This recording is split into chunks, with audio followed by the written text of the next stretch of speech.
रामकृष्ण हरी. कटेवरी हात विटेवरी उभा तोच जगाचा पोशिंदा. आणि याच पंढरीत याच भाविकांसाठी सागर डेव्हलपर्स घेऊन आले आहेत भव्य ओपन प्लॉट प्रकल्प, ते सुद्धा दर्शन रांगेच्या अगदी जवळ. इथे पाठीमागे आहे दर्शन बारी. नगरपालिका हद्दीतील नियोजित आराखड्यातील 50 फूट डीपी रोड. संपूर्ण प्रोजेक्टमध्ये अंतर्गत street lights, plot demarcation, plantation आणि प्रत्येक प्लॉटला स्वतंत्र नळ कनेक्शन. संपूर्ण प्रोजेक्टला तारेचे कंपाऊंड. ज्येष्ठ नागरिकांना बसण्यासाठी बेंचेस. चला तर मग आत्ताच बुक करा मठासाठी किंवा आपल्या हक्काच्या घरासाठी आपल्या हक्काचा प्लॉट, तेही अगदी माफक दरात. ताज्या घडामोडी पाहण्यासाठी आमच्या YouTube चॅनलवरील PVR म्हणजेच पंढरी वार्ता या न्यूजला सबस्क्राईब करा आणि शेजारील बेल आयकॉनवर क्लिक करा. विधानसभेचे पावसाळी अधिवेशन आता अंतिम टप्प्यात आला असून या अधिवेशनात पंढरपूर शहरातील कुठले कुठले प्रश्न मांडले जाणार याची मोठी उत्सुकता येथील जनतेला लागून राहिली होती.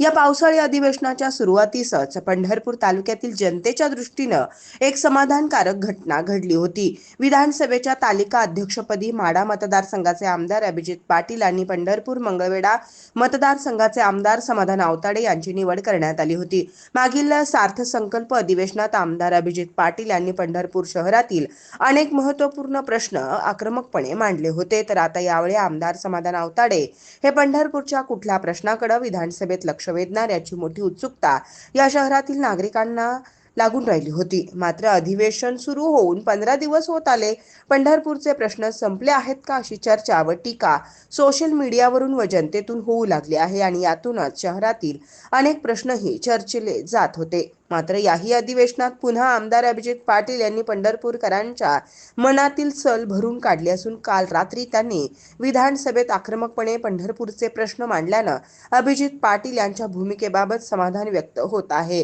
पहा काय म्हणाले आमदार अभिजित पाटील.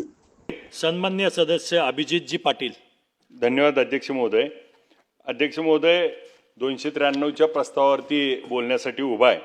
आपण बघतोय की गेले अनेक वर्ष, गेले 2-3 वर्ष झालं नगरपालिकेच्या निवडणुका झाल्या नाहीत आणि त्यामुळं माझ्या पंढरपूर नगरपालिकेचा पण असाच कारभार चालू आहे. आणि या कारभारामध्ये गेल्या 3 वर्षामध्ये जे लोकप्रतिनिधी नसल्यामुळं त्या अधिकाऱ्यांचे मनमानी कारभार आणि त्या मनमानी कारभारामुळं पंढरपूरचं सर्व घाण पाणी नदी पात्रात जातं आणि मग पंढरपूरला आलेल्या वारकऱ्याला ते शुद्ध त्या ठिकाणी घाण पाण्यात आंघोळ करावं लागते आणि त्याच्या पुढच्या सगळ्या गावांना त्या घाण पाण्यात पिण्याच्या संदर्भात त्या ठिकाणी मोठे आजार होतात.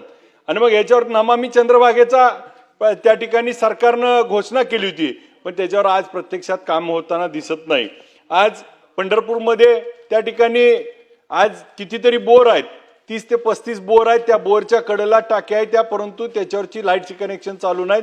वारीपुरतं त्या ठिकाणी तात्पुरतं कनेक्शन घेतलं जातं इरवी मात्र. आणि मग त्याच्यावर जर आरो फिल्टर बसवले आणि सगळ्याला पिण्याच्या पाण्याचं शुद्ध पाणी देण्याचं काम करता आलं तर खूप मोठा त्या ठिकाणी दिलासा होतोय. पण दुसऱ्या बाजूला आज रोड लाईटच्या बाबतीत, स्ट्रीट लाईटच्या बाबतीतले आज दिवसा त्या ठिकाणी लाईटी चालू असतात आणि रात्रीच्या वेळी मात्र बंद असतात. त्याचं नियोजन होत नाही त्या ठिकाणी लोकल बॉडी नसल्यामुळं. अण्णाभाऊ साठेंच्या पुतळ्यासाठी आज निधी उपलब्ध होत नाही म्हणून त्याचं काम देखील त्या ठिकाणी रखडलंय. सावित्रीमाई फुलेंच्या त्या ठिकाणी पुतळ्यासाठी त्या ठिकाणी संघर्ष केला जातोय, त्याच्यावरती मिळत नाही.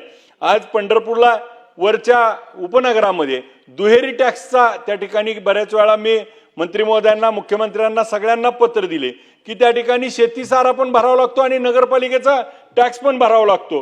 ह्या अशा अनेक गोष्टी त्या ठिकाणी पंढरपूरला क्रीडांगण नाही. अनेक वर्ष झालं त्या ठिकाणी क्रीडांगणासाठी भांडणं सुरू आहेत, परंतु क्रीडांगण होत नाही.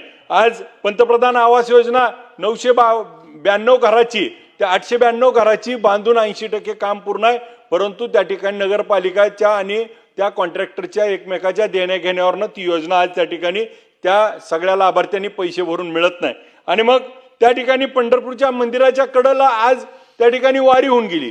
त्या मोठ्या प्रमाणात त्या ठिकाणी सुविधा उपलब्ध करण्याची गरज आहे. कॉरिडॉरच्या बाबतीमध्ये आज माझं पंढरपूर त्या ठिकाणी भयभीत आहे. नेमकं काय पडणार आहे, किती पडणार आहे, काय होणार आहे याचा अंदाज येत नाही आणि मग ह्याच्यावरती त्या ठिकाणी भाष्य करणं आवश्यक आहे. आणि मग ज्या ज्या सुविधा होणं गरजेचं आहे. आज आपल्याला एक उदाहरण सांगतो. एस टी पार्सलच्या बाबतीमध्ये सरकारनं कॉन्ट्रॅक्टर बदलला. ज्या एस टी पार्सलला 100 ते 150 रुपये लागत होते, आज त्याला 300 ते 400 रुपये लागायला लागलेत. आणि मग एका बाजूला सरकार वसुली करतंय का, अशा पद्धतीची देखील भावना लोकांमध्ये तयार व्हायला लागली आहे. पंढरपूरच्या भुयारी गटारीचं काम देखील अर्धवट आहे. काही रस्ते त्या ठिकाणी घेतलेत, त्या रस्त्याचं काम अनेक वर्ष चालू आहे आणि मग अनेक ठिकाणी अनेक गोष्टी त्या ठिकाणी झालेल्या दिसून येत नाहीत. आणि दुसऱ्या बाजूला मात्र त्या ठिकाणी आपण एक नाट्यगृहासाठी पैसे दिलेत. नाट्यगृह सुरुवातीचं टेंडर होतं, ते ब्लॅकलिस्टेड केलं, दुसऱ्याला दिलं. आज 30 कोटीचं टेंडर आता 90-95 कोटीवर गेलं, तरी देखील नाट्यगृह आज त्या ठिकाणी सुरू झालेलं नाही. आणि मग ह्याच्यासाठी सरकार कुठल्याही बाबतीत त्या ठिकाणी भूमिका घेत नाही. आज युनेस्को मध्ये 12 गड किल्ले त्या ठिकाणी सरकारनं नामांकन आणलं, त्याबद्दल सरकारचं अभिनंदन करतो.